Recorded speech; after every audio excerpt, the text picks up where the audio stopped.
Coffee with Caregivers production costs are covered by a partnership with United Healthcare and the National Foster Parent Association. We receive no federal or state funding and depend on our constituents and viewers to help us achieve our goals to provide support and services that meet identified needs within our mission. We would like to welcome the viewers of Coffee with Caregivers to the family. The National Foster Parent Association offers several membership opportunities for individuals, child placing agencies, and state and local affiliates. You can join today or donate at nfpaonline.org. Well, good morning, everybody. Welcome to Coffee with Caregivers. For those of you who are regulars and watching our episodes, the gentleman with me, you'll probably remember when he was with us before, and he has a beautiful wife with him as well. And so I'm really excited to have Darren back because he's got something really exciting to tell you about.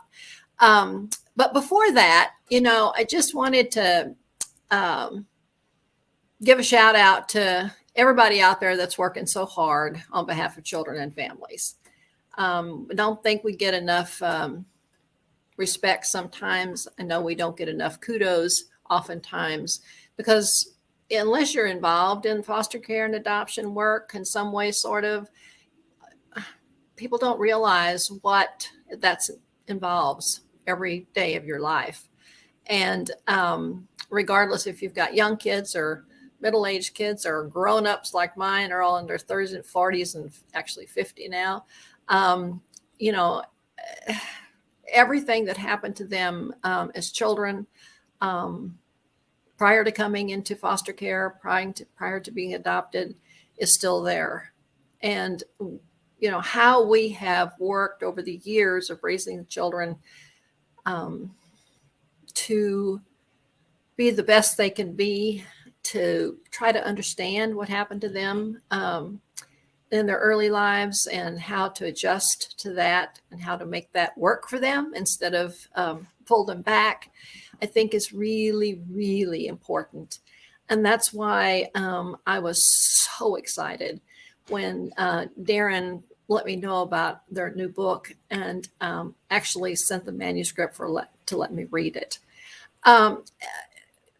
One of the things about this book is it has lots of interesting characters. I'm going to let him tell you about all those things, but very interesting characters.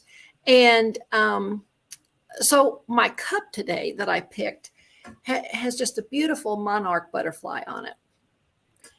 And you might actually in the book find a butterfly as a character.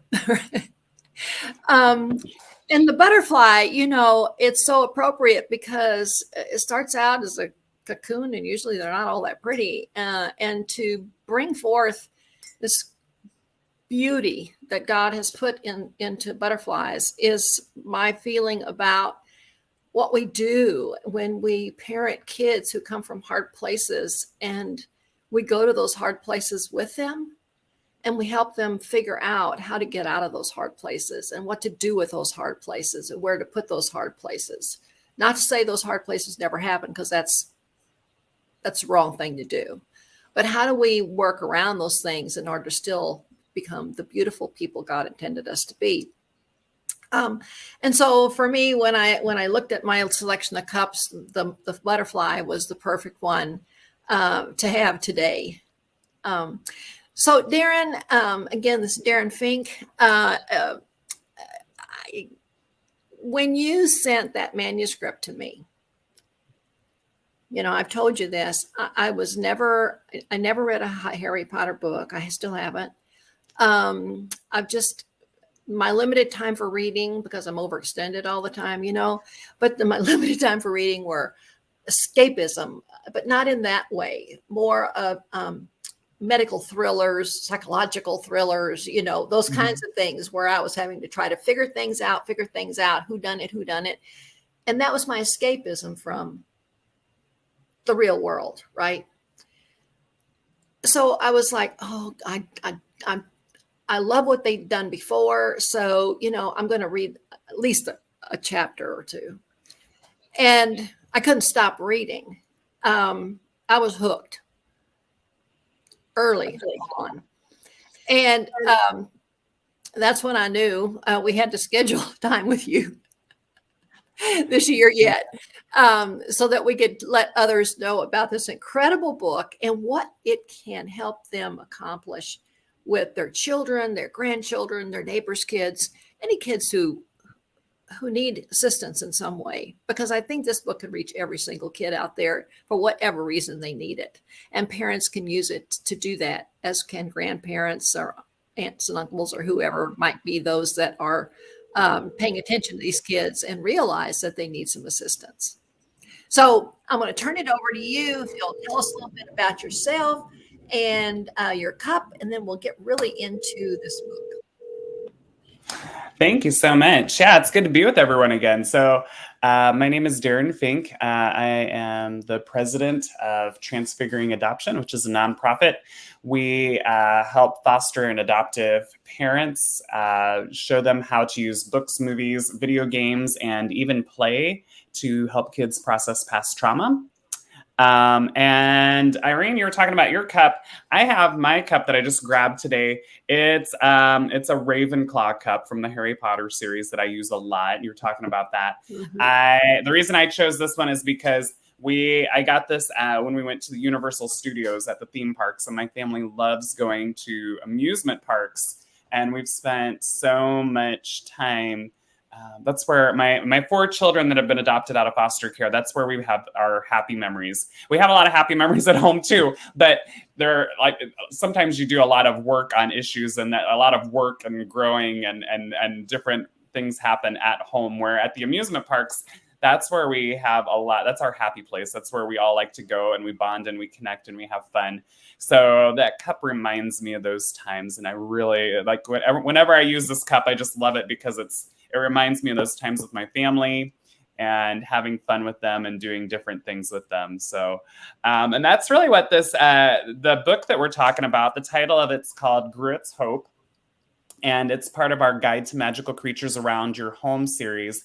And that's really what it's about, is showing, giving families another avenue to connect and bond and have some conversations with each other. Now, we're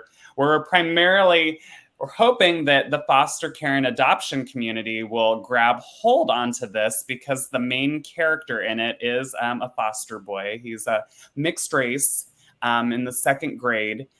He has to deal with a lot of issues that foster kiddos are having to deal with, and a lot of adoptive kiddos are going to be able to relate to his issues too.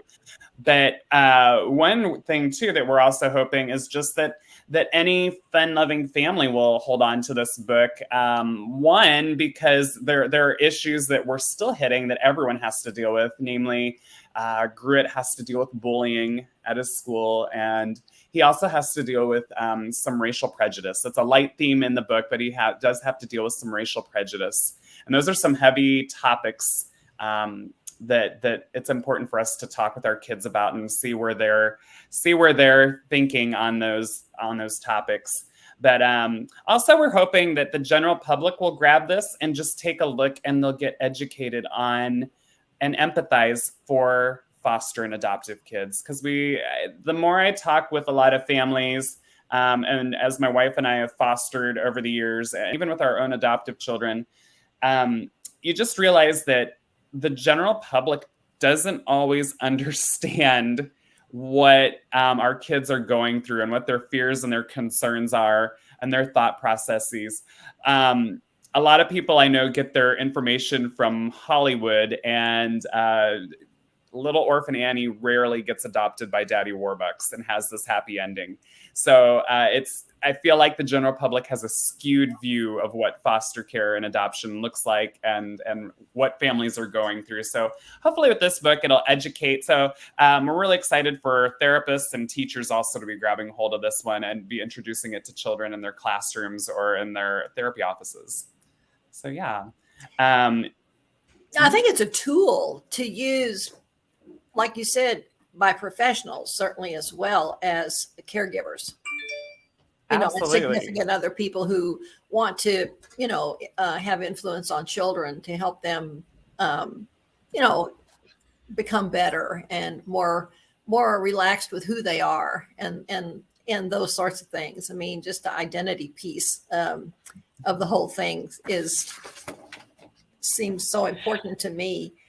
Well, and at normal, with the book, we're finding that as families are looking at it, families that have foster children in their home, since the main character is going to a new foster home with his two older siblings, it normalizes the situation so kids are able to look into this book and see themselves. Where a lot of times, I know when my wife and I started fostering children, we had such a rough time finding books or movies that our kids could relate to. Because I mean, even when our kids were little and we had the board books, a lot of the books were, mommy loved you for 9 months in her tummy and then you were hers. And we're like, yeah, that's not, I mean, they're not with their birth mom right now. So that's not the situation. And it was really hard to find books where you could sit down and our kids could look at it and say, yeah, that's me. That's who I am. And that's where I'm from. Or just even like going over to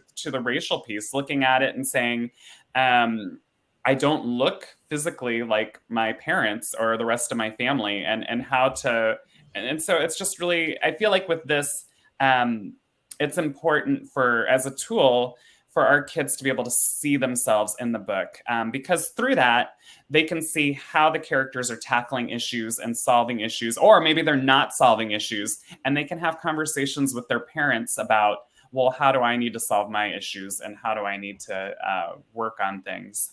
And Irene, real quick, I'll just even tell you right away, I'm a middle-aged white man. And so I had a lot of imposter syndrome with writing this because I was never myself in foster care. I was not adopted. I am white and I had Caucasian parents. And so as I'm writing this, I just had so much imposter syndrome. I was encouraged by a lot of by Black friends to make sure that I spoke up to give the situation a voice. I was encouraged by other former foster youth to speak up and give them a voice. We actually have a gal named Felicia Neal that she was a former foster youth, and she was really, really good at going through the book with us. As I would write, she would go through the chapters and take a look at it from a former foster youth perspective and make sure that I was representing things well. And I had other people that I asked to read the book to make sure, like the racial prejudice piece, that I was being fair on that and representing it well. And so I feel like even though my name is on there as the author, this has been like a conglomeration of people coming and looking at this to get this out and put this out there for families to use. Well, I'm glad you shared that. I think that's important for people to know, especially in the time we're living in now, when we are trying our best to be, as inclusive as possible and accurate as possible in representations of anything that we do, any relationships we have, things that we write and things that we say. I think that the piece that intrigues me, since this was my, like I said, cup of tea kind of adventure, is the magical thinking. And some things that you and your wife said on the previous episode was, the kids that joined your family really didn't know about magical thinking. They really didn't know how to play with toys. They didn't really understand any of that. They were more like little adults, little grown-ups that had to fend for themselves or whatever. And I know one example y'all used was you can give them a little toy car. I think your Marjorie was saying this, and they didn't know to go beep, beep, honk, honk, goo, and drive and think, it was the projectile and that's all it was good for. But to give them something else that, a much older child or an adult would have, they kind of like, oh, I know I have to do that. The joy of being a child, right? The ability to have that magical thinking, that imagination. Gosh, we didn't have toys growing up. My brother and I were raised on a rural farm. we had to make up everything that we did, right? Right, right. There wasn't anything out there. We didn't even have anybody else to play with. And so it was, we had to use this incredible brain that we've got for making up stories, Mm-hmm. making up things to do, making up our own characters and things. And, you know, sometimes we had lots of fun. Sometimes we hurt ourselves a little bit. Right. We're jumping off the tractor too many times or whatever it might have been. But, you know, playing Superman, you might not land right every single time. But, you know, we knew how to do those things. And it seems to me like just in general now, a lot of kids have lost that ability. I think because of the electronics and stuff, that they're so focused in on what somebody else's imagination is and has presented that they don't have to have their own imagination anymore. But that thinking back of all the children who joined our family through foster care over the years, that was definitely one of the things that was most noticeable quickly upon them entering our family is their lack of ability to laugh, smile, giggle. You just have joy in some way because it was foreign to them in most cases. And they didn't know how to experience. And so we spent a lot of time trying to figure out how do we show these children that there is some inherent joy in them, and what that can look like for them and what it can feel like for them. And I really think that the magical thinking piece of what you do can be individualized, right, for each child, because each child's going to see these scenarios that you have in the book in a different way because of their own experience. And so it's can be very individualized. I think it all can be used as groups. You know, I'm thinking teachers that could read a chapter a day or something and let's tell the kids to go home and think about that chapter. And then the next morning say, you know, what do y'all think about? Anybody relate to any of these things? And then use that not only as a time for dialogue with the class, but for insight to the teacher. But I might need to talk with this kid a little later, right? You know, because of what they've said. I mean, I think it's just a tremendous tool that can be used in a really broad fashion. So, Gruit, how did you come to that name? So yeah, that was a process because originally when we were on your show last time, we had just finished writing our activity book that was based on the characters that are in the book. And our feedback that we got back from the activity books, which the activity book was showing caregivers and teachers how to use play to address certain behaviors or trauma, talk about a child's past trauma. And the feedback we were getting was, these are great, these activities are great, and you're introducing these characters, but we're not really getting to know them. Like the characters, they're a little 2D because the activity book is written like a field guide. So people were wanting more like, we want a story, we want names, we want them to go on an adventure. And so that's where this stepped in. So I was trying to think about just what kind of character I was going to have that was going to be going on these adventures. And the way I came up with Gruit is I was going through just some names. I believe it's actually an Indian name, and I just thought it sounded interesting. And I believe it means, I'd have to check my notes again. I believe it means hope came home, or something to that effect. So I like the meaning of that word. And that just stuck with it. Interesting enough is Gruit has an older sister named Amari, and then his oldest brother named Chardy. I thought was interesting about his name was Chardy has a lot of issues in the book, and he's older, and a lot of times we see kids that are coming into care that they've been through the most trauma and they've had to live through a lot, and they really have issues there. And so Chardy really is a little bit more rebellious than his other two siblings, because he just does not trust adults right now. And his name meant something to the effect of one who's always searching for hope but will never find it. And so I thought that was an interesting name, a meaning for that name. So that's where Charty came from. So yeah, the names are really interesting. Another thought that I had while you were talking was when we made the book, the target audience that we were trying to fit was middle school kids. And the reason our activity book was a little bit more for elementary, upper elementary school age kids. And so we really thought about making the stories. Well, the stories need to be engaged elementary so that it matches the activity book. But the more we started thinking about it, there's not a lot out there. When Transfiguring Adoption does reviews for books and movies, there's not a lot out there for middle school and high school students that hits this. And so we really started trying to target middle school and high school kids.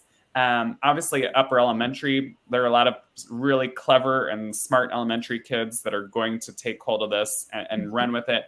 But we really wanted to kind of reach those older kids because there's just not a lot out there for them. So that's if people look at that and see the verbiage and everything and think, oh my goodness, I don't know if my first grader is going to be able to, well, probably not. Like your fourth or fifth grader probably, and then after that, middle school. So yeah.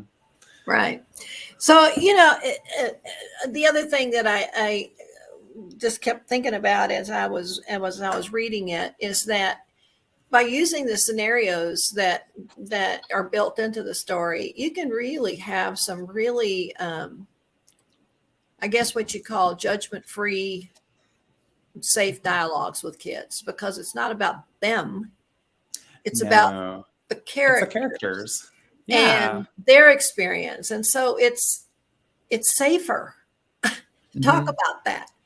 Yeah, it is safer. And before I get into that, I'm going to preface too, because with any podcast that I'm on about this book, the characters in the book aren't based off of any one person. Because I know there's some issues with Gruett's teacher where she's a little judgmental, and so I know immediately people are thinking, so which one of your kids is teacher? And like, no, it wasn't like that. It's based off of other stories and based off of a conglomeration of things that I know.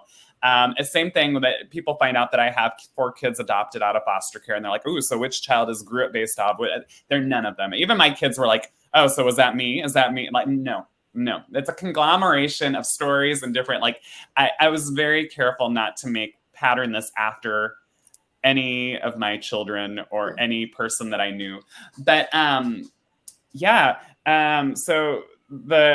as far as a tool, being able to use it and walk through it is in a judgment-free space. It is.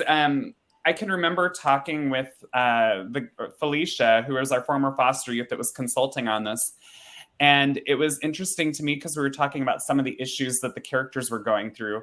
And Gruett and his siblings move into this Big Blue house that Gruett nicknames Big Blue. And it's across the street from this abandoned factory that we find out that the generations ago, the foster dads had, like his family had this thriving shoe factory. So they were somewhat prominent in the town generations ago.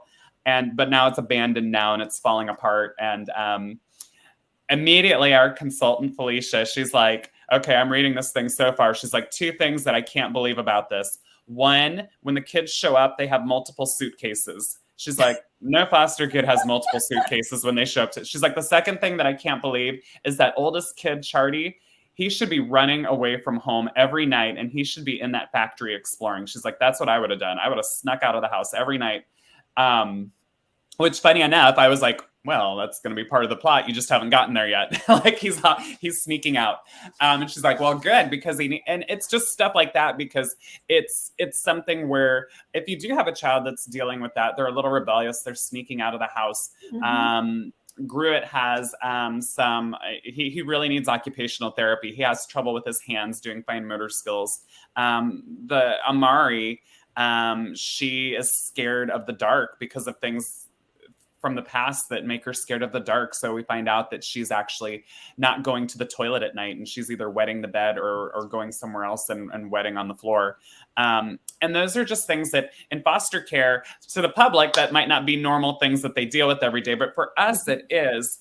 And we can talk about those things then, and we're not talking directly with our child and saying, talking about their issues with wetting the bed. Like our 12-year-old might be wetting the bed, and we don't have to say, okay, let's talk about this, and embarrass them. But we can talk about Amari and say, hey, what do you think about that? She's not making it down to the bathroom. Like her bedroom's on the second floor and she has to go, like she's not going out to the bathroom. What do you think of that? Like, and you can have these dialogues like, what do you think the character's feeling? What do you think the thought process is? And everything is about, if anything negative comes up, it's about the character. Mm-hmm. And the character's fictitious, so she can take it. She can take the heat because she's fictitious. She's not going to be offended. She's not going to be upset. But then the key, I think, then for families is after you have this great conversation about that, is to really listen to your child and pick up on some of the ideas or the thoughts that they have, and then turn it around and then start saying, so I notice sometimes you do that. Or somehow just casually bring it back around to your child and say, is that how you feel when that happens? And then all of a sudden you bring it around and you can have this real dialogue about it, but you've slowly edged it toward that place where you've already had the heated discussion, the really embarrassing discussion about the fictitious character. And then we can slowly take it around to our kids and see if that's maybe some of the issues they're dealing with. So yeah, overall, I'm really hoping that families can use it to that extent.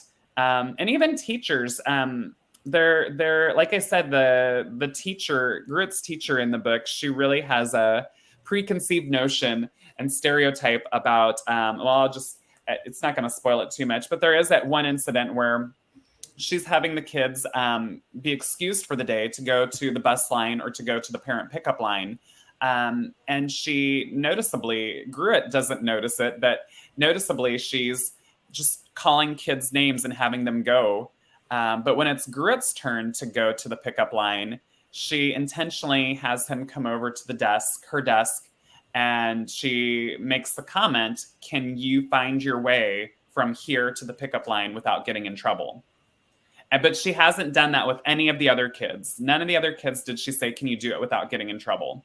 And it's just like little nuances like that hopefully, like even in a classroom, like teachers can take that situation and just kind of do a self-check. Like, am I doing that? Or do I have those stereotypes? Or even not even about themselves, but about the other kids in the classroom. Have that conversation. Like when Mrs. Snow does that, how do you think that makes Gruett feel? How, like, if there were, obviously other kids aren't going to know if there are foster kids in their classroom for, privacy reasons, and safety reasons, but just taking stock, like, are we treating other people the way that we should be treating them in our classroom, and how would they feel if we treated them that way?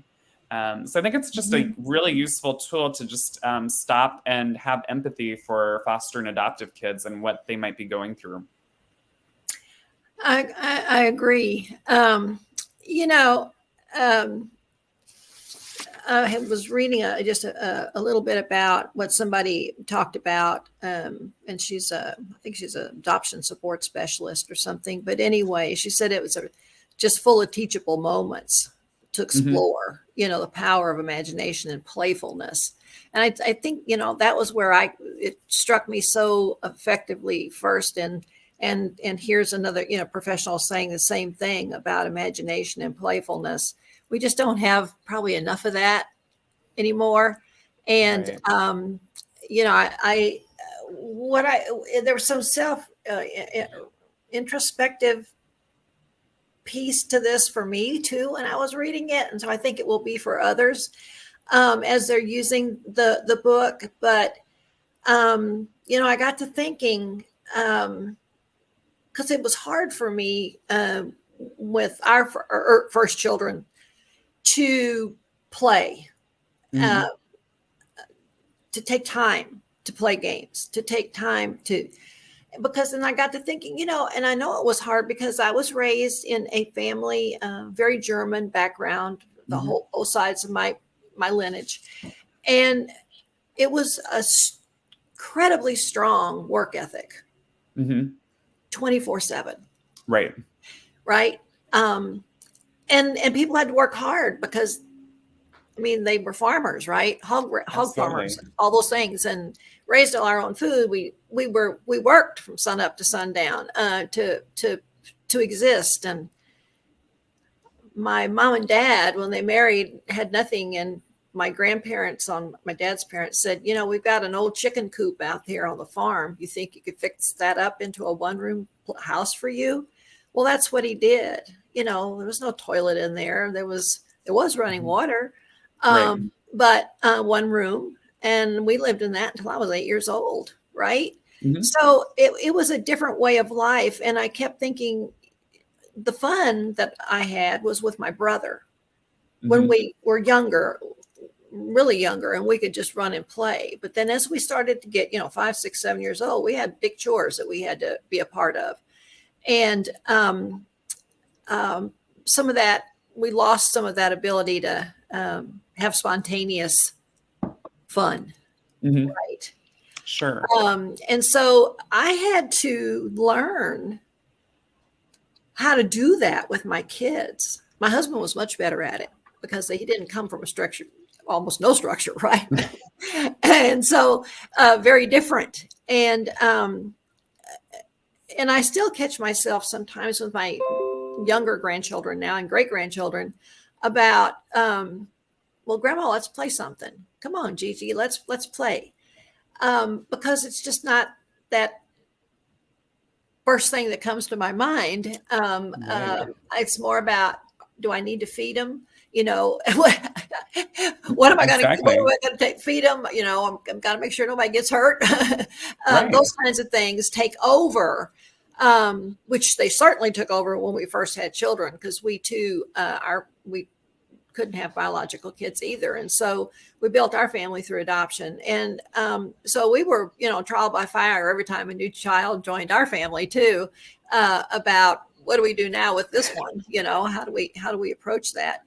And I hope that, as people experience this book, that it'll be, if any of them were raised like me and they, maybe have this hard time letting go and just relaxing and having fun and interacting in games and playing cards or putting puzzles together, whatever it might be, that they can embrace that more, because it's critical, I think, to successful child development. It's just critical for our kids to be able to experience a lot of that. And for those of us who didn't experience a lot of it on our own, those are some of the things that my kids taught me. Quite honestly, because every child who joined our family, whether they were there for foster care or they stayed, into adoption, taught me lessons that I needed to learn and I needed to know. And so I'm hoping that this book will kind of do that for some folks too, not just about, how do you talk to your kids about stuff, but how do you talk to yourself about some of these things? Right. No, and I think a lot of our critics are calling this a mashup between the Chronicles of Narnia and Harry Potter. And it's such a, I feel like one thing that was really important for us was, we talk a lot about the foster care aspect, the adoption aspect, the racial prejudice, the bullying, because those are some big topics that people want to talk about with their kids. But it is just as important just to not forget that, Gruett's coming in contact. He's discovering this whole magical world that lives, he's discovering his foster parents have this whole secret. And really their whole neighborhood community has this whole secret where they have these magical creatures they're taking care of around the world. And it's, not only does it bring fun into the book and imagination, but it brings in some responsibility, and it brings, you really see that's what really brings the foster family together as a cohesive group, because they're all of a sudden the children are being asked to take care, because they all of a sudden the house cat starts, they hear them talking, and so that's kind of how their introduction into the magical world. And so all of a sudden they're being asked to keep this responsibility, where they're being told it's not a secret, but it is a responsibility that we have to watch who we tell and what they'll do to the friends that we're trying to protect. And so I feel like that's an underlining theme too, is just the whole responsibility and how do families take care of each other, and families have that responsibility to help each other and stick together. Yeah, we have fun together, but we're going to work hard and take care of each other, and then we're going to play and have fun.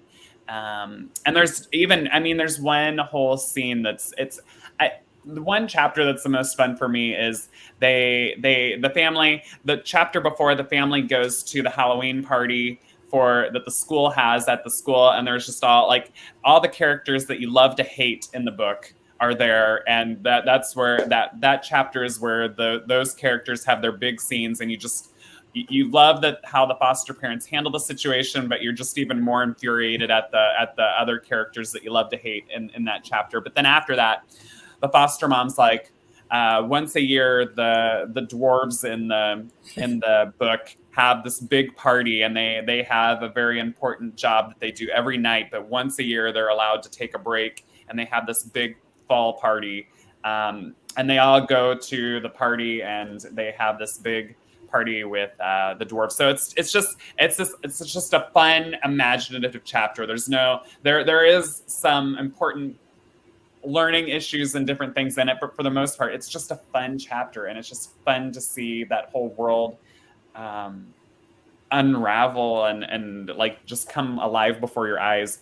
It's just really fun and exciting. So I think that's why a lot of people are having so much fun with it, is because it is fun, it is playful, it is engaging, and then the other stuff follows.